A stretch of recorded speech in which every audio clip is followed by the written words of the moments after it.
Hi, I'm Liz. And I'm River, and you're listening to The Book Fairies.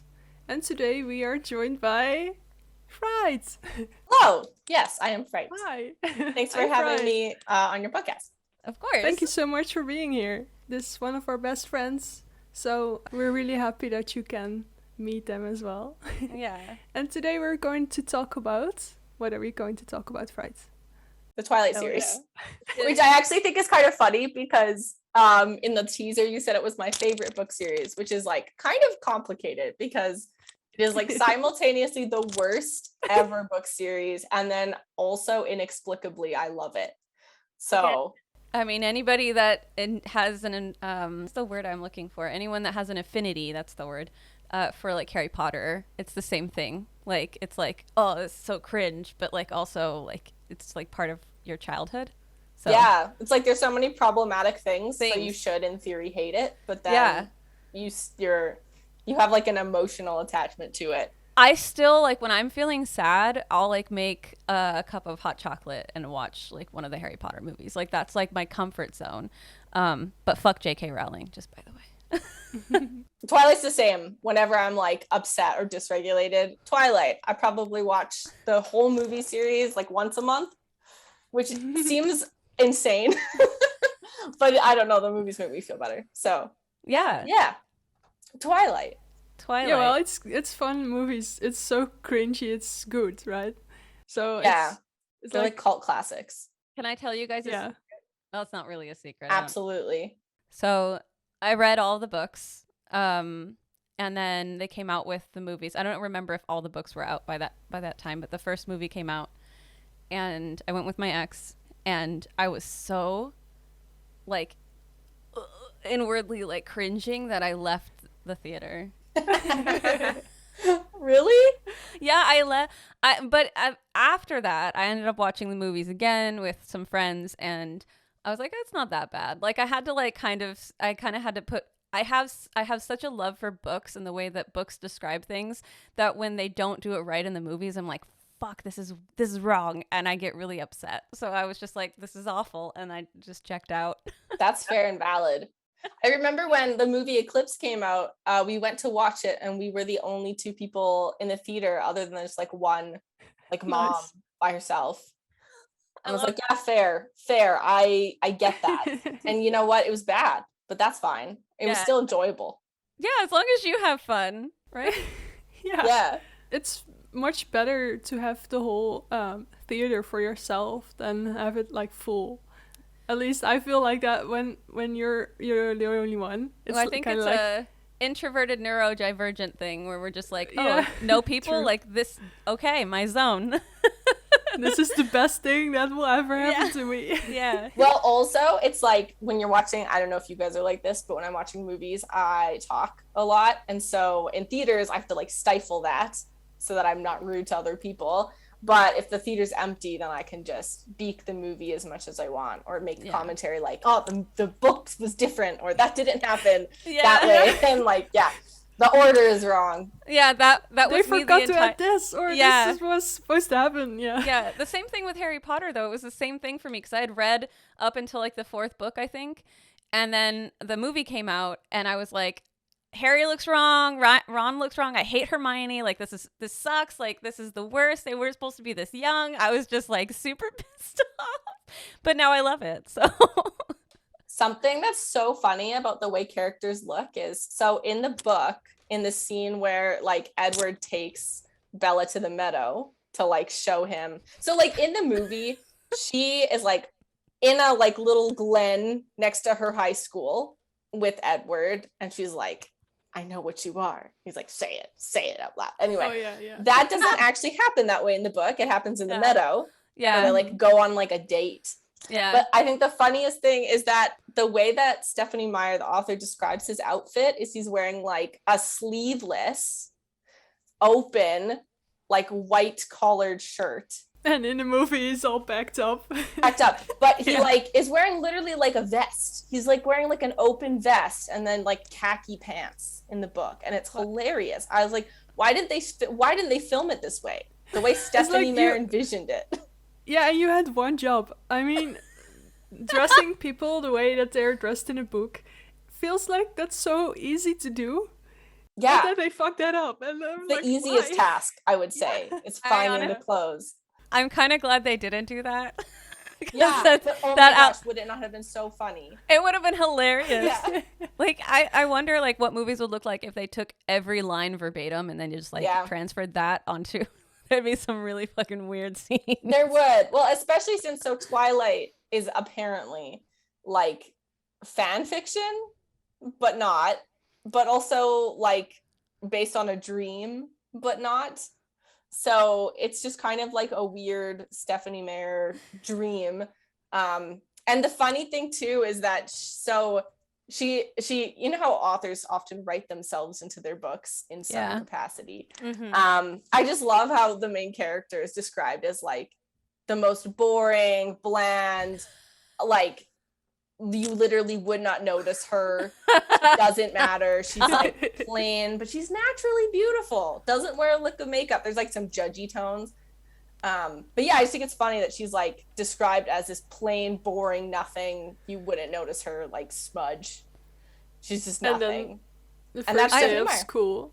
But I also think that I've heard online that she's described that way, so that way other girls could put themselves in her character. Like she's like basically like a shell of a character that you can insert yourself into. And I get that. Yeah. I personally, I don't like Bella. I don't like Bella as a character. I don't know. Like I enjoyed reading the books, but I don't know, like thinking back, I'm like, what was it that I enjoyed about it? And I think it was Alice, Jasper, and Rosalie. Rosalie? Yes. Rosalie. Yeah. The fun thing is like those characters don't really have much of a role because it's like from Bella's perspective. And so really, she's really boring. Thinking back, I can't like justify really any of the characters. The thing that was actually fun to read and that I wish there was more of is Midnight Sun. Because Midnight Sun, you got to learn more about their backstory, like all of their backstories, the history behind the Cullen family. Yeah. More about like how like their day-to-day lives work as vampires who like have to like up and move and like pretend to be these people. And so that was actually more fascinating, minus like Edward just like belaboring how like, oh, I'm so in love with Bella. Like that a bit. I gotta protect her. Fuck her. No. I gotta be away. Yeah. So for the listeners that haven't read these books, I can't imagine there are many, but Fright, could you do me a solid and like try to describe the books in like a couple minutes? Yes. Like a summary, like a plot summary? Yeah, there's this podcast that I listen to. It's called Books and Betches. Shout out to them. Okay. And every episode, one of the girls will describe a book in under 60 seconds, and it's like chaos, and I just love it. So you can take your time, but I'm just saying, like, it would be nice just to have like a brief description or like a chaotic description of what the books are. So okay. Spoilers ahead. If you've not read Twilight, the entire episode it's all spoilers. Okay, so Twilight, a girl leaves her mom and stepdad to live with her dad in Forks, Washington, a very wet place. And she meets a guy who's mysterious and quiet and very pale, who just so happens to be a vampire. She discovers this. And for some reason, he's like very, very into her. He really wants to eat her. He really wants to be with her. It's very confusing if you don't have the context of Midnight Sun. And then she almost dies. It's so stupid. They're like playing baseball as vampires, and another group of vampires comes and they decide that one of them wants to hunt Bella. And so Bella gets hunted. Edward has to like step in and protect her. That scene's also really fun in Midnight Sun. There's like a car chase that we don't get to see in the original series. But yeah, anyway, he saves her. He has to suck the venom from the bad vampire out of her veins. Wacky. And then he decides in his mind that he is can't be around her because she's too dangerous. He loves her too much. He wants her to have a happy human life. So he leaves. He just dumps her in the middle of the forest. And then bye, bitch. Bye, bitch. You can stay in this forest, be sad, be depressed. Bella's very depressed, and her dad's like, I'm sending you back to your mother. She's like, no, I want to stay. Wow. I totally didn't even remember that he did that. Yeah, I'm sending you back. But Well, I keep forgetting that she almost dies. well, multiple times. Yeah. times. She dies. So Bella has to like make friends in order to stay in force, basically. So she befriends Jacob Black, who is unbeknownst to him a werewolf. Sorry, River just pulled the most funny face. Oh. They were like, ah. So yeah, Jacob Black he's indigenous. In the movies, they did not cast an indigenous person for like any of the roles, which is very, very, very shitty of them and racist. Yeah. But anyway, Jacob Black is a werewolf, and he's like, I can't hang out with you, Bella. It's not safe. Why do men keep doing this to her?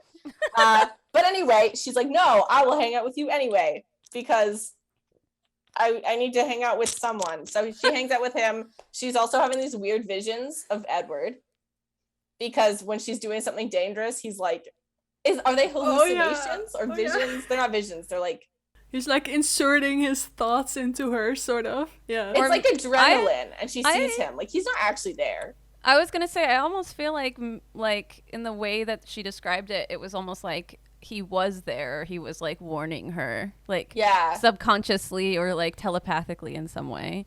It's very weird and not explained particularly well. But so she does all these like adrenaline junkie things to try to hear him and see him. Yeah. And one of those things that she does is she jumps off a cliff into some water, which is very fun. Important things, another vampire's hunting Bella because she's pissed. And also werewolves, for some reason. Werewolves are just like exempt of a lot of vampire special skills. So Alice, who is a vision, what does she do? She sees the future. Yeah, she sees the future. Can't see where Bella ends up after she jumps off the cliff because Jacob saves her. Jacob's a werewolf. So, and then Edward is reading Alice's mind and sees Bella jump off a cliff. And then he's like, hey, can I talk to Charlie or Bella? And then Jacob's like, he's planning a funeral. And then I was like, shit, she's dead. She's dead. I'm going to go kill myself. I have to go to the Volturi, these like old-timey vampire dudes who keep like the peace. I don't know. They kind of keep the peace. They're the council. Like they kind of keep the vampiric council. Yeah, exactly.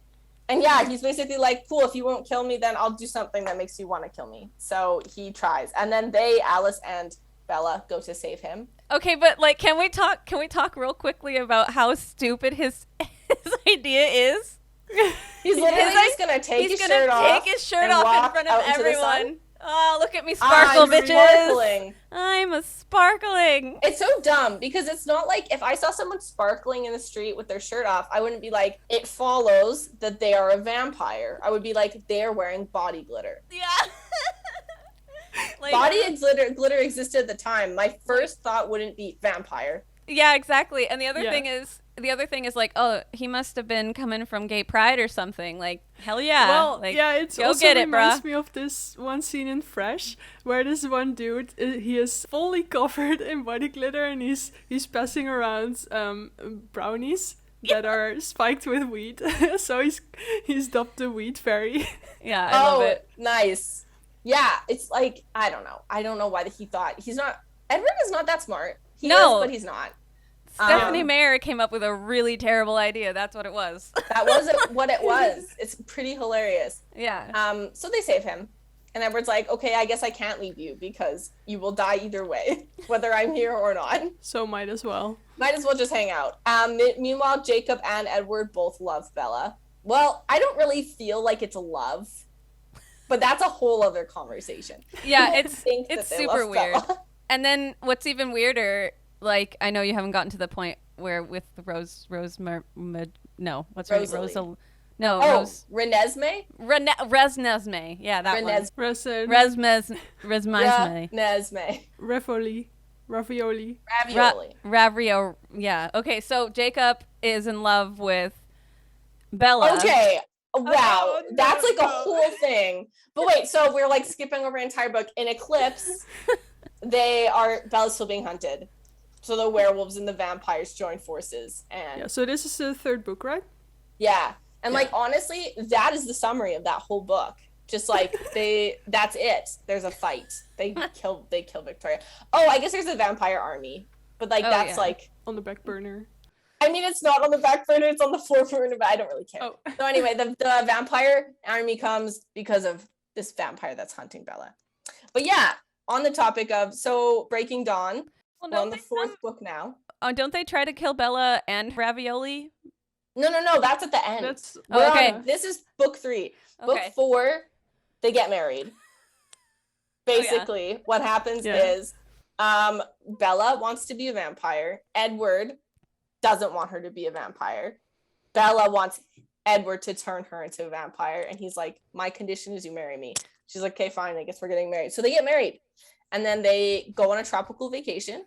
They have so much sex. Somehow they break the bed multiple times, which I think is funny because I'm like trying to envision, I'm asexual, and so it's already like interesting, fascinating. But then also like that's not explained super well. And also when I was reading it, I was a young person. And so I was like, what? I don't understand how does it all break? Like, what are you doing where you're like having a sexual interaction and you're tearing pillows and you're like biting the headboard and biting a huge chunk? Like I literally cannot imagine it. Well, that happens in Verity, right? It does happen in Verity. It was so cringy. Ugh, I don't understand. Verity, maybe the person read Twilight and was like, I'm gonna copy that in my book. Verity is by Colleen Hoover. Colleen Hoover. Is it a good book? I haven't read it yet. My personal opinion is it's not good. Yeah, because I read 10, give it like a 3. Yeah, because everybody's like all up in her business and like saying how they really it's amazing.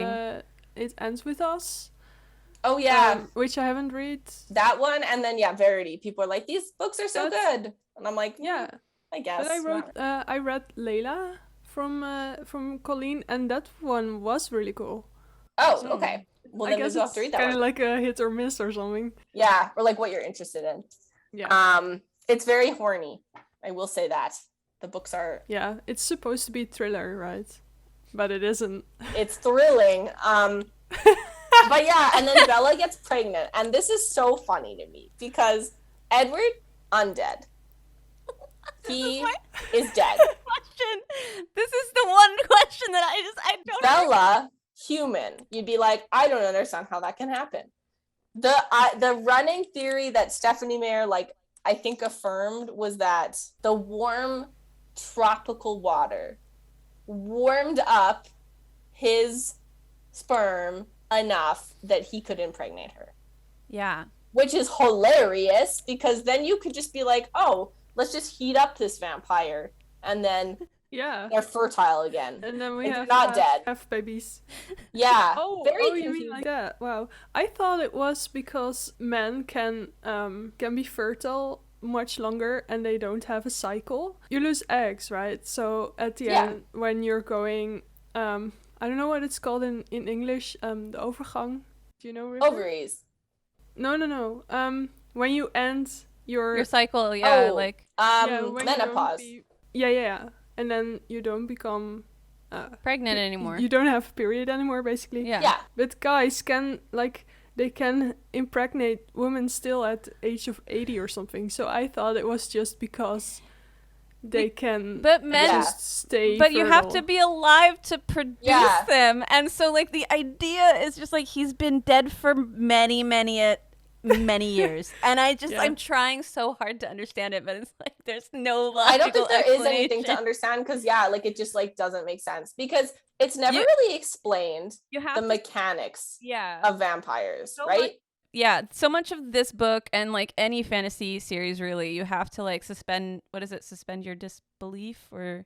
Yes, I think that is the expression. We are the worst people to ask about expressions. I'm like, I don't know what that means. I don't know, but you have to kind of like. You gotta put your logical brain away. And you're like, oh, I'm just, this doesn't make sense, but sure. Yeah, you Let's kind of keep just have to going. run with it. Very awkward. But yeah, so the running theory is that like, yes, he is dead, but he heated up, so it's fine, which makes no sense. She gets No. pregnant. She wants to keep the baby. He doesn't, because he's like, it could kill you, and you're literally the only thing on this planet that I care about. And yeah, she just gets sicker and sicker and sicker. So funny. We're approaching maybe the funniest part of the whole series, which is Yeah, can we so- also...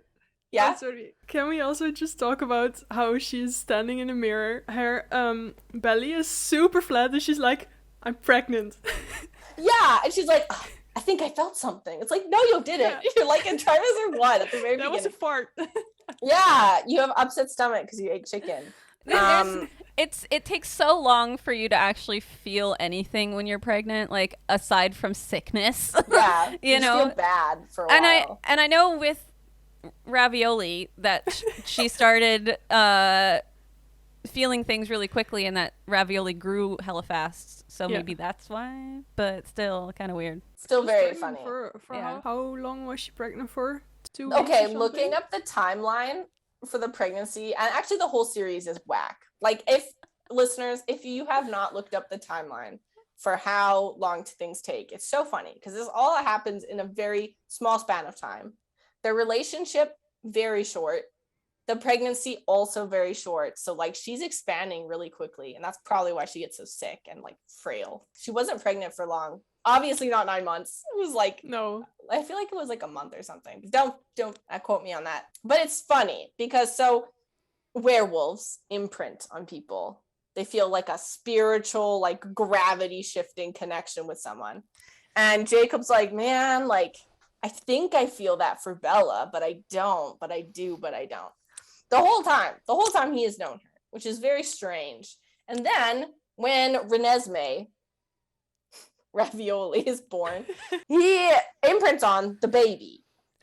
And so that begs the question. So clearly, if he was, and then he's like, Bella, don't you feel it? That feeling is gone now. It was Renesmee the whole time, right? So he's arguing that the reason why he liked Bella was because Renesmee was a component, but Renesmee didn't exist this whole time. So that means that Jacob was attracted specifically to one of Bella's eggs.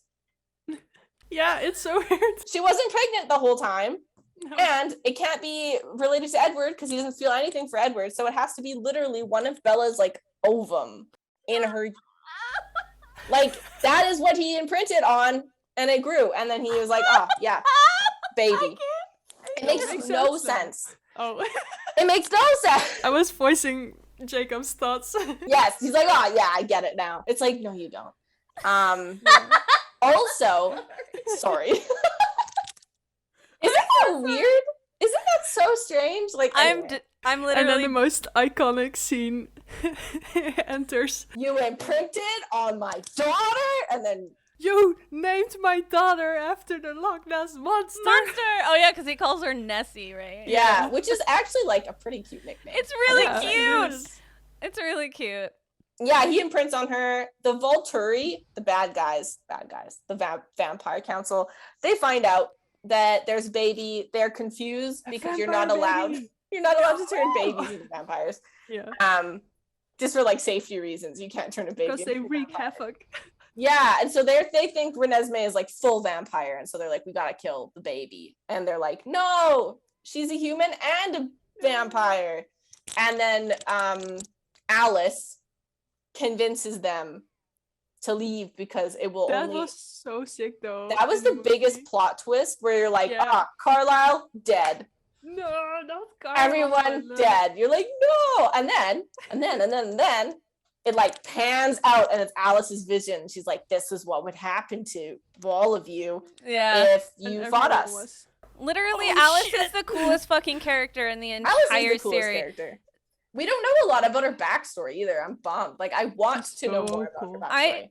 This is what I don't understand. Like, sometimes, like, side characters end up being so much more pleasing to follow than the main character. And, like, that is, like, a lost opportunity. Like, she could have literally just done a book about Alice and Oh, yeah. Jasper, like them finding each other, him during the war. You know what I mean? Like that is substance. That's something I would want to fucking read. Oh, yeah. But no, then it turned into that. I would like to read like all of the, I mean, Midnight Sun was just very satisfying because we got to see more of the backstory and be like, oh, that makes sense why he did that way. Like it makes sense. All of these like companion books that kind of exist, like when an author writes a series and then writes these like companion books, sometimes they're really bad and you don't care about them. But this one was actually pretty good. And so I hope, and I mean, I despise Stephanie Meyer. I do not like her, but I do hope she keeps writing the series. And such a weird, yeah.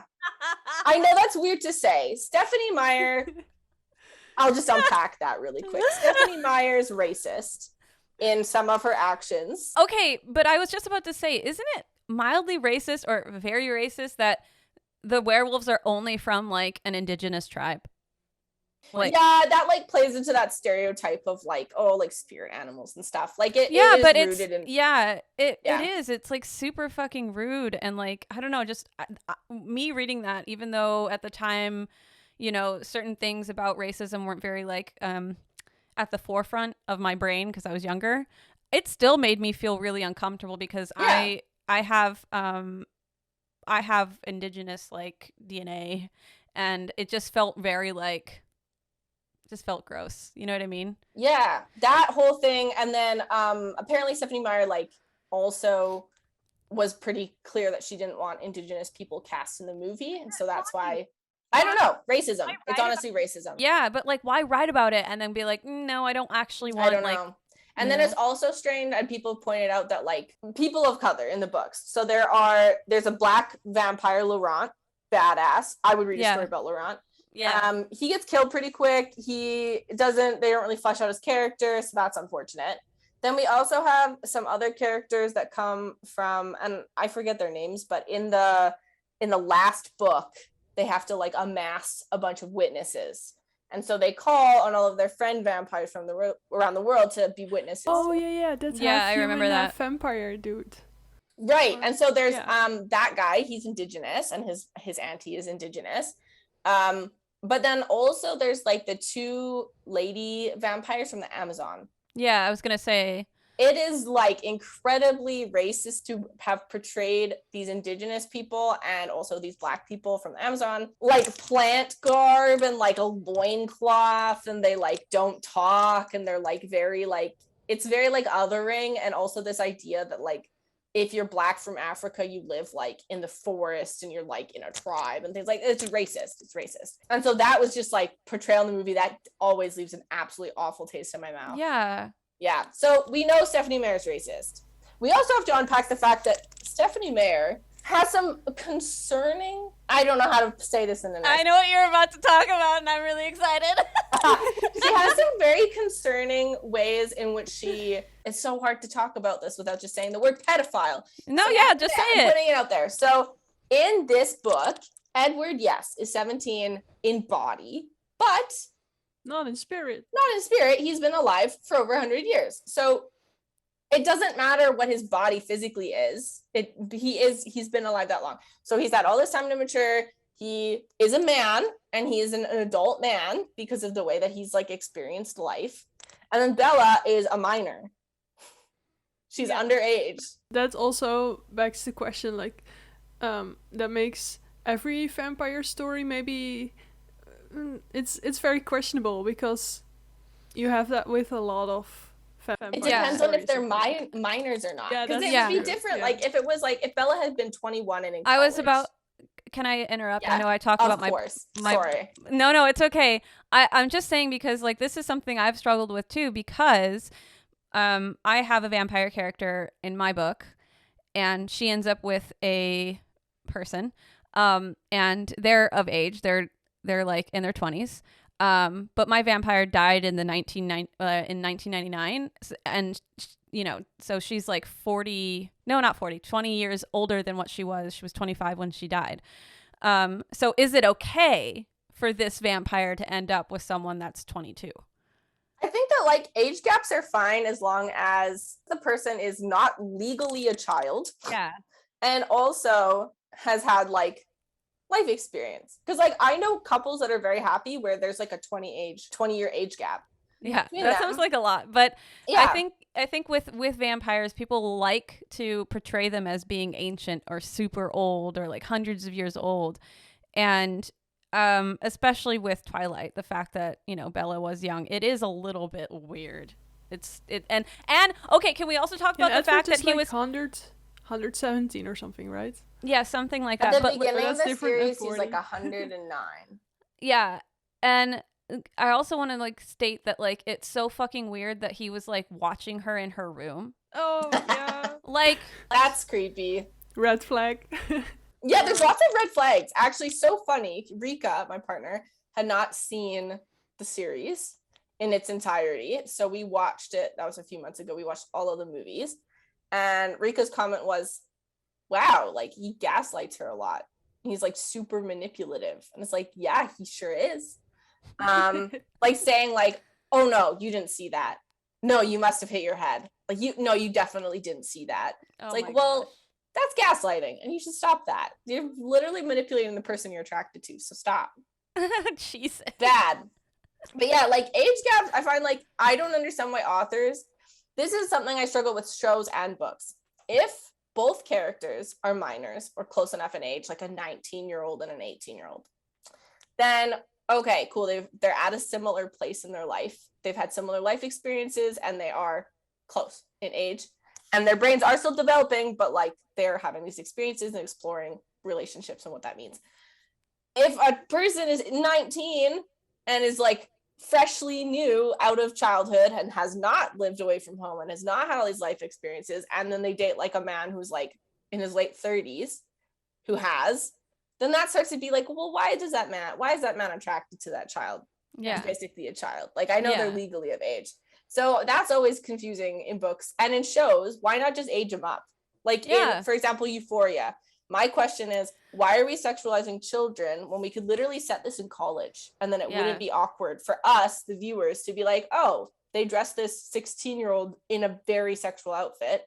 Yeah. Why is this show making me see that child in a sexual way?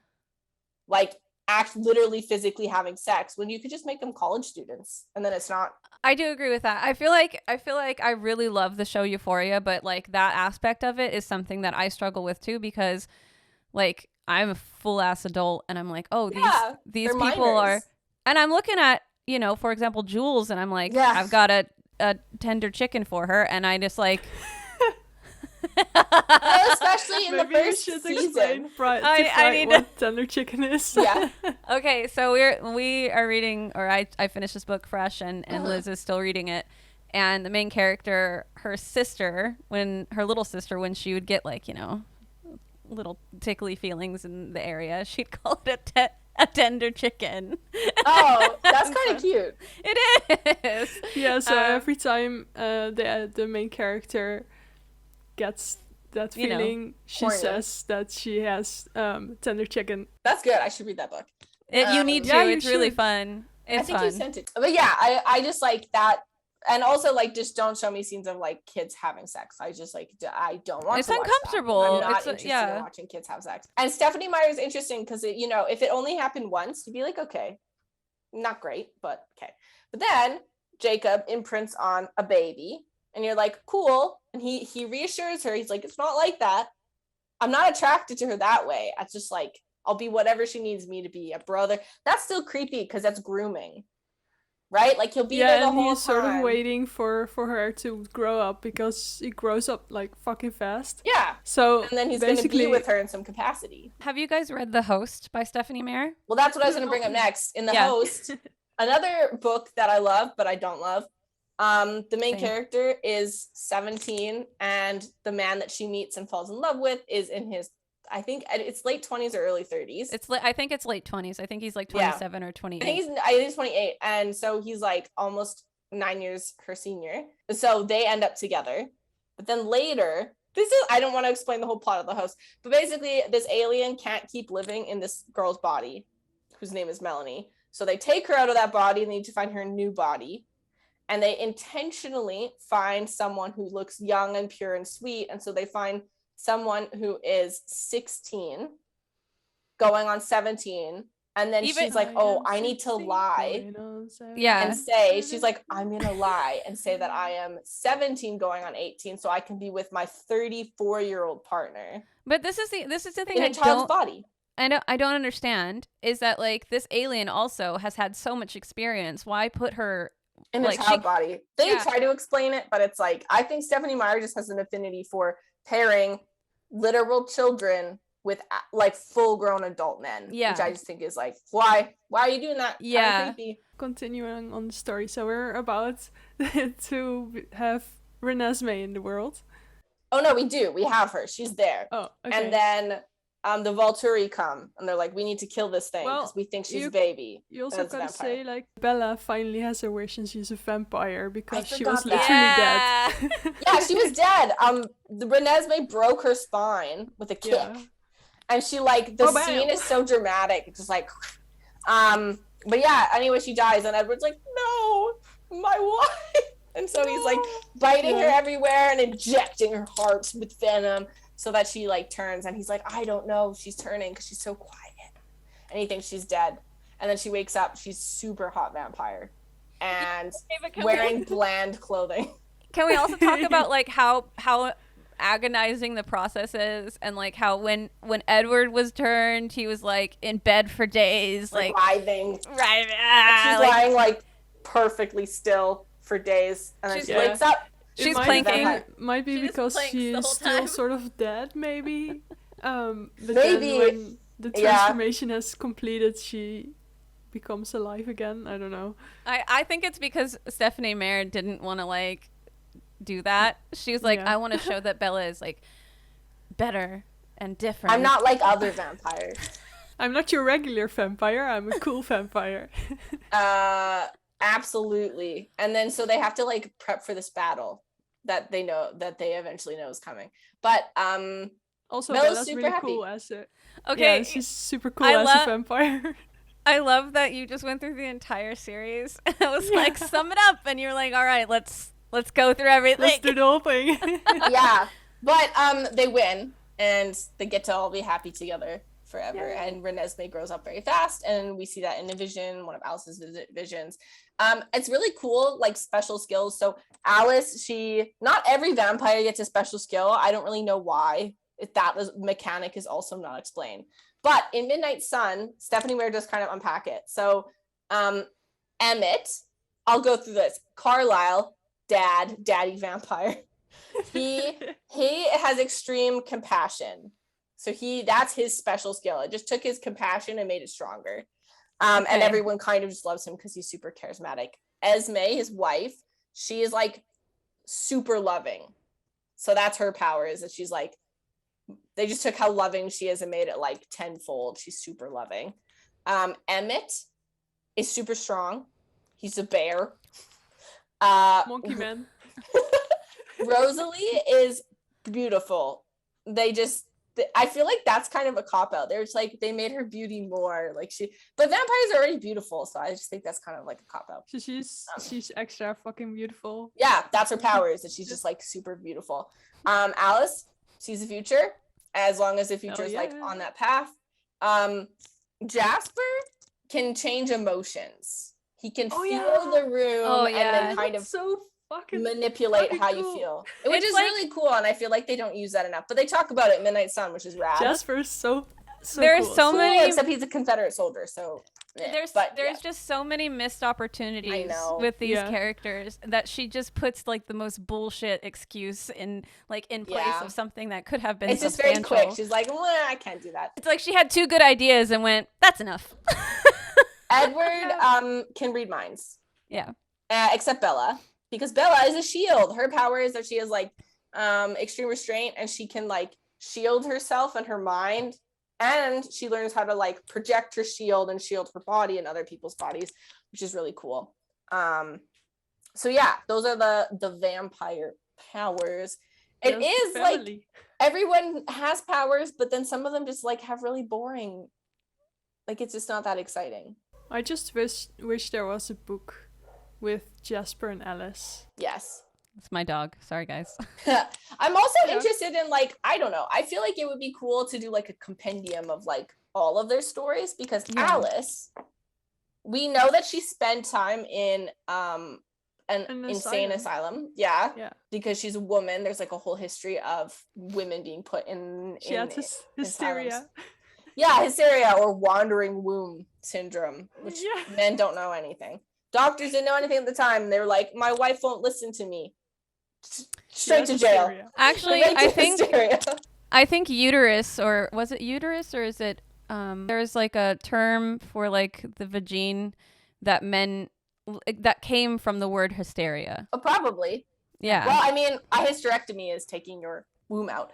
I actually wrote a play with some people, and it was all about women, powerful women over history that had been put in an insane asylum for having wandering womb, because that's what it was called, or hysterics. That play was really cool because it kind of explored how bad the medical system is to women, and also people who try to stand up for themselves. Yeah. Yeah, didn't also wandering womb or hysteria, either one of those two, was actually discontinued sort of in the late 90s or something like that. Yeah, it took like a really long time. Late. Yeah, that's super. Yeah, it's so funny. They literally thought the womb like up and moved around your body. It's just like, oh yeah, my arm is got my womb now. Like, it makes no sense. They had no business cutting people up in those that day and age. Like, trying also to figure out like what the fuck. Yeah. One of the people in our play got lobotomized. Or nor. Oh no. Oh no. Oh no. If any, I have that from H2O, because people are like messing around with that accent, and they're like, or Nork Leor. Yeah, I love that from TikTok, because people with the strong accents will go, oh no, and it's just like so funny, and then it's become like a verbal stim where I'll just walk around the house being like, oh no, because it feels good to say it out loud. Yeah, it's like Australian, right? Like, it's every letter except O. it's oh no. I can't do accents at all. I will not try. Me neither. Yes. We're gonna test to that. I tried. No, you did a really good job. I tried doing a French accent and an I can't do a French accent. Arabian. Yeah, well, but you can speak French, so that's true. It's really funny because when I am playing Dungeons and Dragons and I am the dungeon master, I have to do the voices for all of the non-playable characters, NPCs, and I don't know any accents, so they're all either French Canadian or me. Like, I don't. There's no anything else, because I don't have the capacity to do anything else. So I love that though. It's a wacky time. I don't know why they're all French, but I think that's cute. Like, Liz did a French accent and an Arabic accent for me, because I just can't find any voice actors that have those accents. Right. Yeah. I think that's like a whole other conversation of like how you're putting together your audiobook, because I was talking, my partner Rika reads, like, this month she has read 12 books because she listens to audiobooks, and she listens to them at 2 times speed, because otherwise she like gets bored. Like, her ADHD brain is like fast.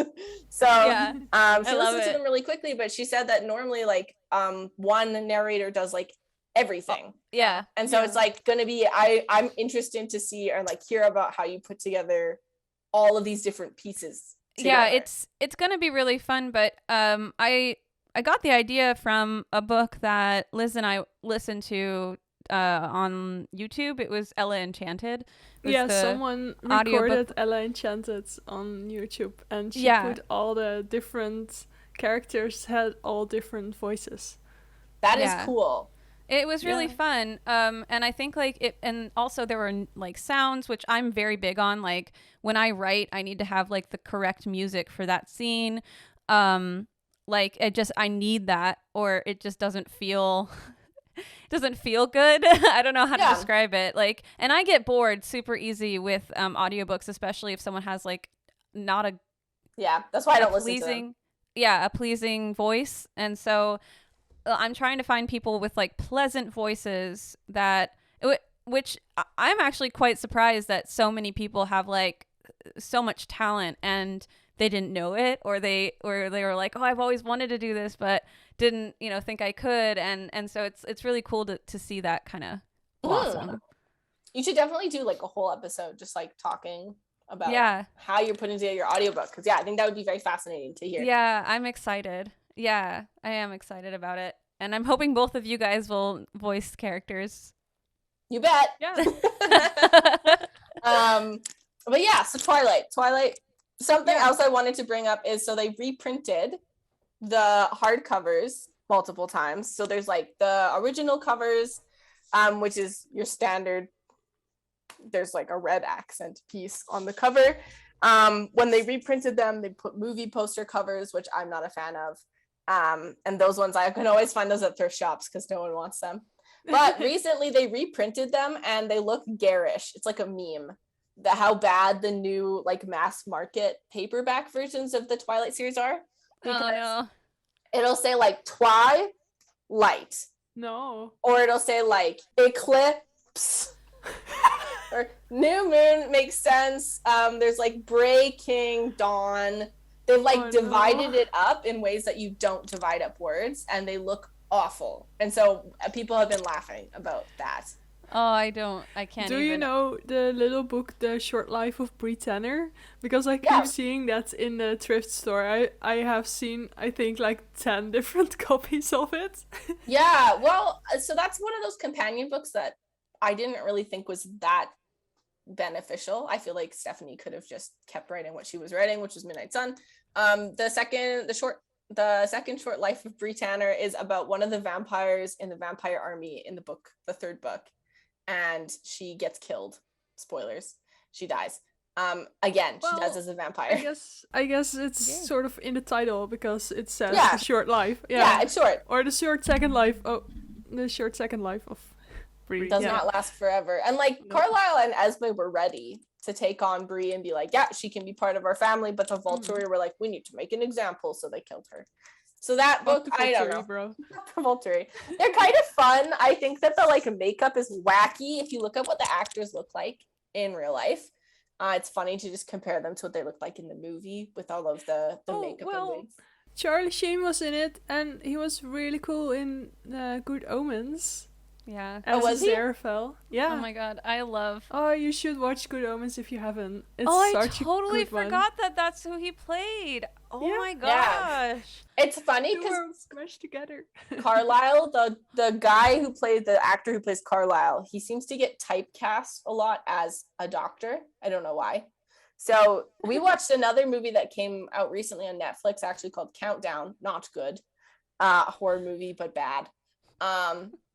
As many horror movies are. But anyway, we watched Countdown and he was cast as a doctor, but he was like a sex pest, like sexual assaulter person. And I was like, oh man, why did you have to take a good thing and ruin it? Like, okay, but let him be a nice doctor. Have you guys seen The Devil All the Time?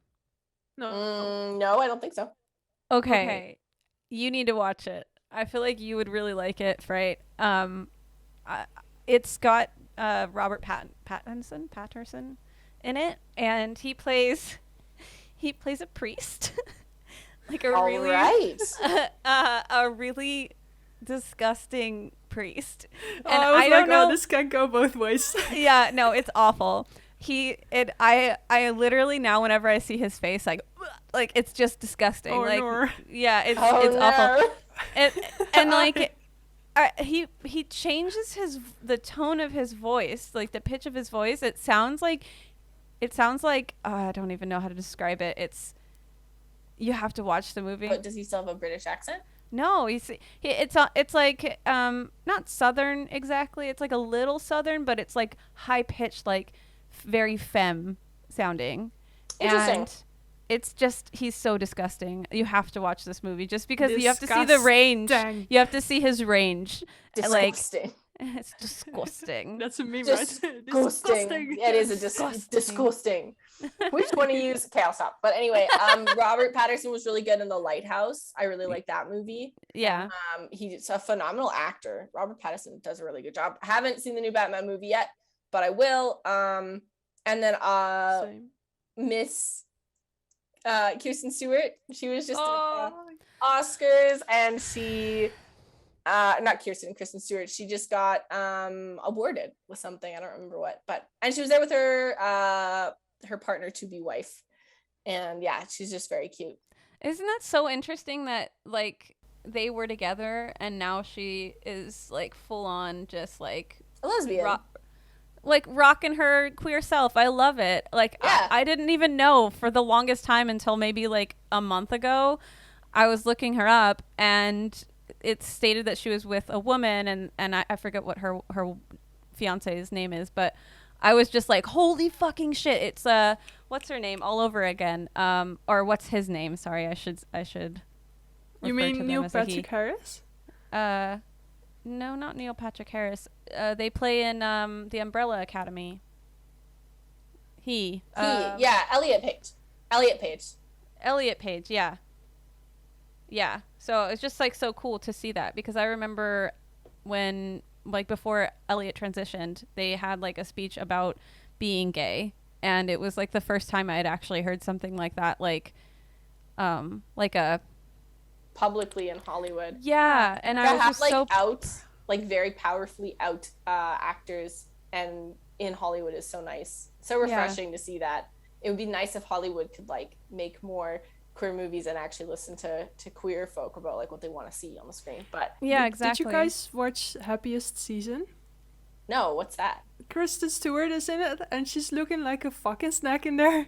And it's about she goes with her girlfriend to her girlfriend's parents to enjoy Christmas, but they don't know that she's gay, so they have to act like they're friends. Oh, classic trope. Yeah. Man, gosh, I love tropes. What's your favorite it's a fun tropes? film though. It's hard to say. I'm like I obviously am a fan of enemies to lovers as like a big like gestalt trope, but also I was thinking the other day, getting nursed back to health by your crush is like a trope that happens in manga, happens books. We're watching Our Flag Means Death right now, and my partner was like, "Oh man, like I bet Blackbeard's gonna nurse Steed back to health." And sure enough, and then we were like, "Oh, it's our favorite trope." And they like don't know that they like each other. Oh gosh. Wait, that happens in Black Sails as well. I think. And Silver in the Wood. Does it not? It's so common. Being nursed back to health. It's just like, yes. Yeah. What are your guys' favorite tropes? Oh, I agree with family. that. Found family for sure. Yeah. It's also a great one. And like I know everybody's like a big like enemies to lovers, like people love that, but I personally just really love like friends to lovers. Yeah, like not best friends that have been friends for years. Just normal friends. And just normal friends, like they start off as a friendship and then it blossoms into something else. Like I feel like that's the best friends to lovers then. Yes. In my book. Good. Gosh, yeah. I'm very excited. Yeah. My book has none of that because it is horror, and I can't wait. I really want to like read yours. Any snippets that you're ever interested or willing to share with us, because that would be cool. That would be a whole episode, because it's not like I could talk for a whole episode about publishing and like what that would look like, and like making manuscripts when your manuscripts aren't like something where you can just set a snippet, because in like the publishing world you'd send an agent like a portion of your work, and they would read it and go, cool, I want to read the rest. And then they'd forward that on to publishers. But my book doesn't read like that. So it's like the formatting, and this is like pre-formatting. So I have to do all the formatting for it to make sense. So anyway, my book I could talk about for forever. But this episode is about Twilight. We have some questions for you. Oh yeah, of course. About Twilight. So what is your favorite moment of all the series? Oh, good Lord. I don't know. I don't even know if I have like a favorite. I don't have a favorite part. I don't have like a comfort, anything. It's very odd. Do you then have the least favorite part? Or like a book that you can throw in the bin and everything will be fine? Or yeah. So a lot of people say that New Moon is boring, but I actually liked New Moon. So I would throw Eclipse in the bin. I do not care for Eclipse, not really. It's okay. It's like part of the series, you need it, but like I'm not very interested in that. And then also I really dislike two scenes. I dislike when Jacob kisses Bella without her consent and then she punches him in the face. Like, while that is funny in a regard, it's also like they play with the boundaries of consent a lot, and I just don't like that. Do you know bad lip reading? Yes, I do. Is there a scene? Yeah. Okay, I'll have to watch that, because bad lip reading is so funny. But yeah, so anyway, I don't like that because the consent's not there. And then I also really don't like the part in Eclipse where Bella like tries to convince Jacob to stay at the campsite. So she's like, kiss me, Jacob. And they kiss because she doesn't really like, she's just leading him on. She wants both guys, but she can only have one. And so yeah, that part also is just such like fucking bullshit. River and I talked about this, and I was like, it's like, why don't they all end up together? Why does that never happen? Thruple. I say that so much. Thruple, but that dynamic doesn't work for everyone. A lot of people would not do well. None of them are secure enough in themselves. Like, none of them are healthy enough and like full enough people, in the regard that they're not like they're not secure and confident and healthy in like their love for themselves and like how they see themselves, that they would be able to be in a throuple in a healthy way. So it'd be very, very harmful. But yeah, why can't they just be together? One big happy family. Jacob, will probably become their son-in-law, which is really fucked up. Yeah. Right? Because he's gonna marry Renesmee probably. And so yeah, that's just like weird to think about, that like he kissed Bella, his future wife's mom. No, that's not stepmom, but So mom-in-law. gross. There's this fucked up thing, right, with stepmoms and stuff. Okay, which character is your favorite? I really like Carlisle. I think Carlisle's fun. I cosplayed him to a midnight book release. Oh, cool. Oh, nice. Very funny. I had to like ask my doctor friend to borrow her stethoscope. Nice. Committed. And her like lab coat, committed to the bits, like my hair back. And then Alice. Alice is a fan favorite. Yes, Love Alice. She's so great. So yeah, those would be my favorite characters. And which character, in your opinion, can go fuck off and die? I mean, a lot of them. A lot of them, but like... Which one of the main, then? Oh, like the main? Does Jessica count as a main character? No, she doesn't. I mean, I don't like Jessica. Jessica's like the snide, mean, she's like not very kind friend. I don't really like her. And then I also don't like Mikey. So basically they're both gross. Yeah, her human friends. They're her friend, what's the other friend's name? Who, she's actually nice. Like, she has a nice friend. It's just not Mike and not Jessica. They're not fun. And also like in the original book series, Esme, I do not care for her. She's not really in it. But then if you read Midnight Sun, you're like, oh, Esme's chill. I actually like Esme a lot. Yeah. Esme's a great character. So before I would have said Esme, but now I'm like, I love Esme. She's important and valid. I really loved in Midnight Sun how Edward and Alice would have these conversations with each other, and everyone was like fed up with them because they weren't in it, and they were like, shut the fuck up. Like, they know you're talking to each other, but they can't hear you. I personally could do without Jacob and Jacob's whole thing. Yeah, we could get rid of Jacob. He doesn't. He not respectful, not at all. I mean, let's be real. Like, Edward isn't exactly respectful either. But I never he never interested me as a character. Like, every time he came on, or not came on screen, but like every chapter that he was in, I would couldn't be done with it soon enough. Yeah. You know what I mean? I feel that. Skip. Also, everyone is always like, Edward or Jacob, and I was never like, I never had an answer, but now it's Alice. Yes. Alice is the answer. I'm like, I do not care. I don't care who Bella ends up with. TBH, don't care. I just like being in the universe. Her and Alice would be cool. Yeah, she might give Bella some substance. Yes, substance. Yeah, like give her some oomph to her character. Like, oh yeah, because Alice is fun and Bella's kind of drab. Yeah. And Yeah. Edward honestly is also kind of drab, so like they're perfect for each other. Yeah. Like, you know, like before Well, I guess found you could out, say that. or before I realized like what a queer person I was, you know, as a queer, as a bisexual / pansexual person, like I would gravitate towards the more like gangly, like dying looking boys. Like, they look like they're on their deathbed. And so Edward was like attractive when reading about him, but then as soon as Robert Patterson played him, that went away because he looks too like beefy, if you know what I mean. He wasn't gangly, skinny, or deathly looking enough. So it's like, Well, he was pale. He was. Was he Something though? I think is funny is he's been alive for over a century. He has access to everything, because they never explain that, but they basically have access to everything.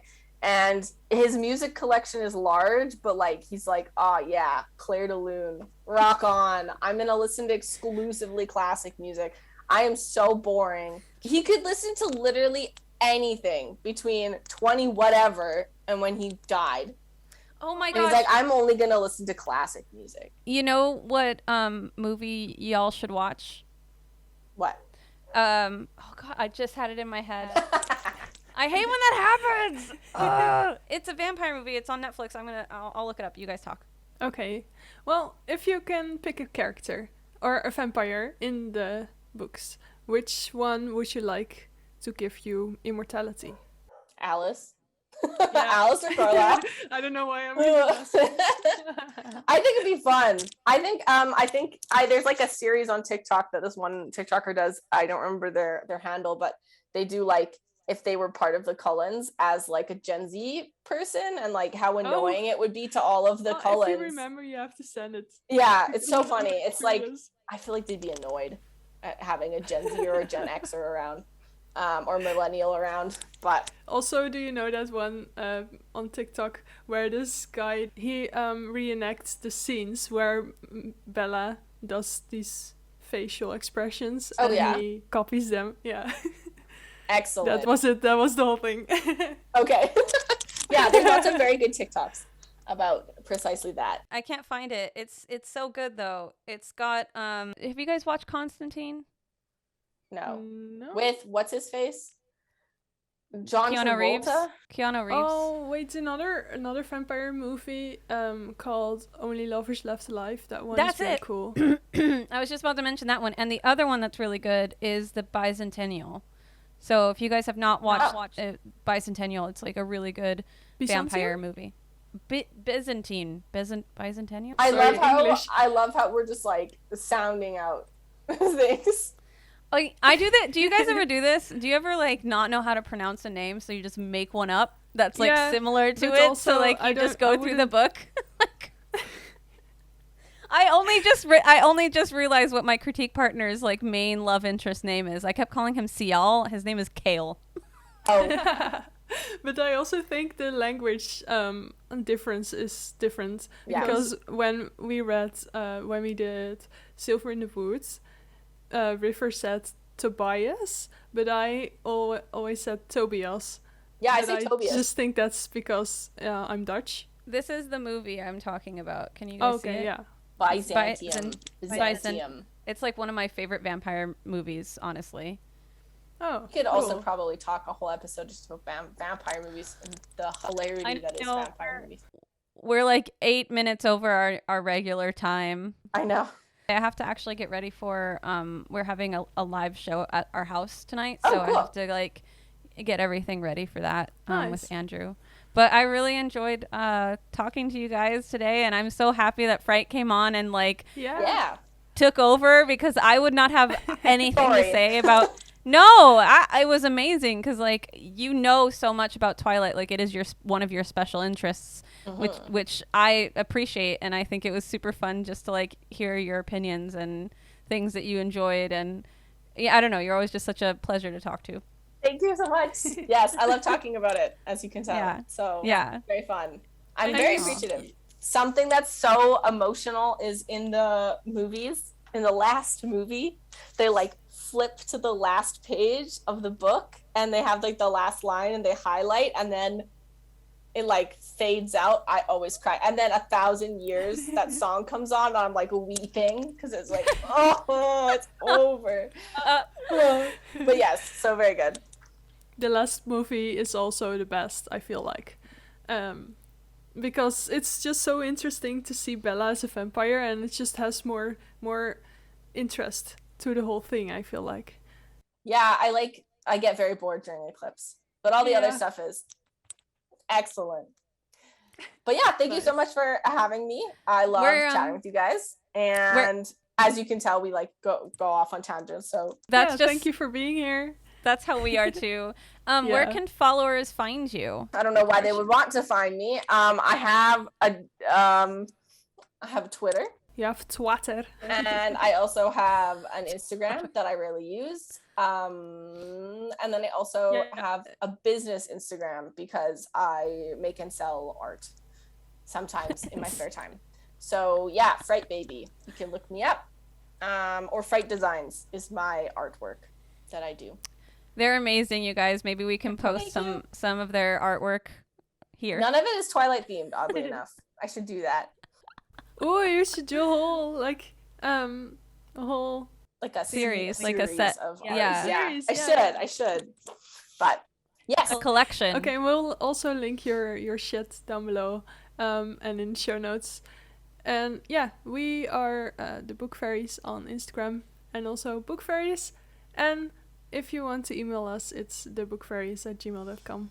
And yeah, with that, we hope you'll have a lovely evening or day or whatever it is. Wherever you are. Wherever you are. All right. Bye, guys. Peace out. Bye. Thank you.